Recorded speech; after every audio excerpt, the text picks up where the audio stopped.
During this election, we've been talking about some very big things.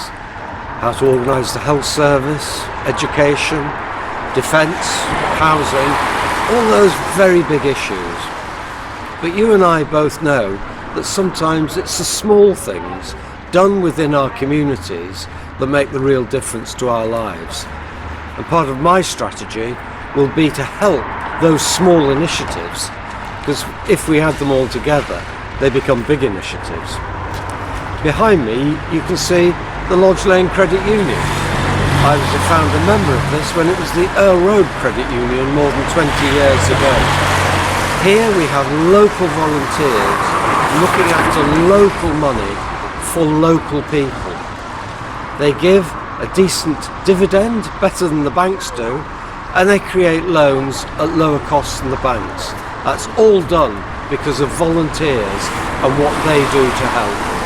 I'm a great believer in volunteers, and we're going to look at some more volunteering opportunities and actions across the community. Our society just wouldn't work without volunteers and a sense of community spirit. And I come to Chilwell Triangle today, and I can show you a number of those things all in one. The planters, looked after by Chilwell in Bloom, who raised the money to fill them, as do Allerton in Bloom and Walton in Bloom.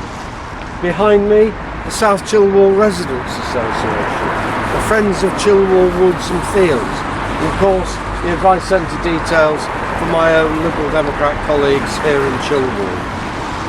You could say, why doesn't the council do this? Why doesn't the government put the money in? I don't think that's the right way to do it.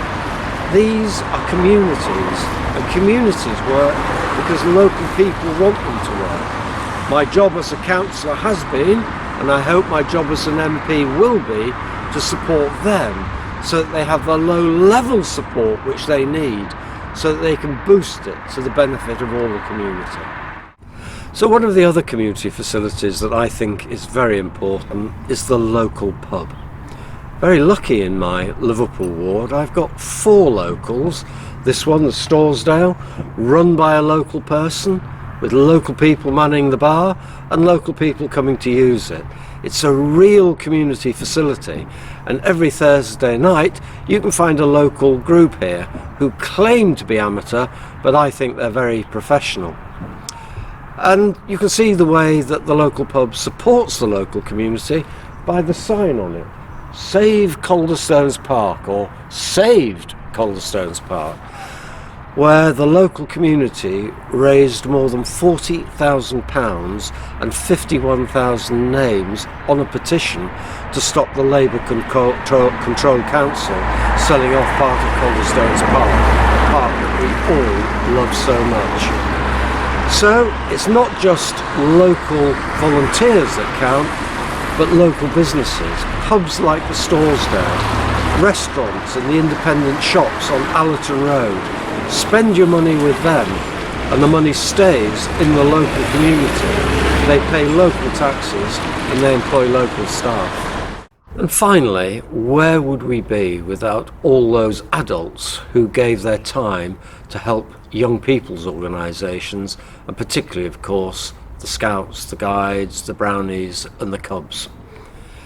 In my ward, all the community facilities for young people are run by volunteers. They come out day after day looking after the kids, they raise the money and they keep the buildings going, like this one in Gorsdale Road. Again, you might say, why aren't we paying for a big state-controlled, state-run youth service? Perhaps the Scouts need more money, and we know they do for inner city areas, but isn't it good that the community of parents looks after their own community of children? And that's the way I believe our society should run, and that's the sort of thing that I'd like to help more if I was a Member of Parliament.